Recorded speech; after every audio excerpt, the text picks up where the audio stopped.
I'm Mark Davyd, I'm the CEO of the Music Venue Trust. How are you involved in the Music Venue Trust? What do you do? Well, day to day we kind of take strategic view and everything, but our main thing we're focused on is really venues that are closing down, and also we're very focused on building things for the future. So at the moment, in the last 2 or 3 years, we've got 325 venues to join this Music Venues Alliance, and that's really the big work, is managing them, finding out what their problems are, finding out what we can do about those, trying to identify waves of things that are happening so that we pick out the really big important things that will help the most venues. What are you hoping to get out of today? What are you hoping will come out of today?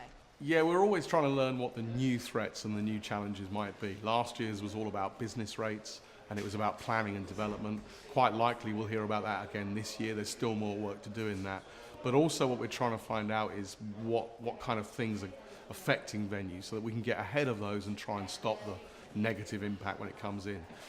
We're also trying to learn, right, what's really working well for venues? You know, how are they getting stuff done?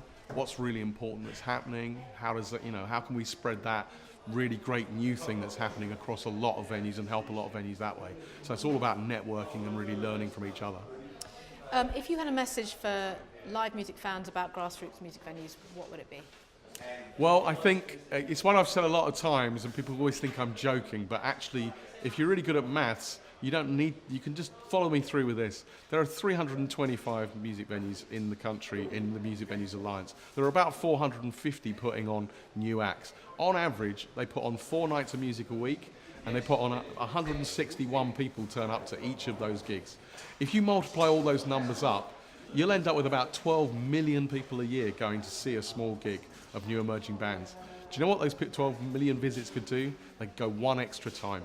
If they want one extra time a month, you'd nearly double the number of people that are going. If everybody just went to one extra gig and tried out one new band a month, you'd be amazed at the difference that would make to the whole economics. The other thing they could do is just really get involved with everything we're doing around the Fight Back campaign and everything we're doing from Music Venue Trust. Sign up to the Facebook page, join us on social media. The large numbers of people who want something done about this is what's going to make a change.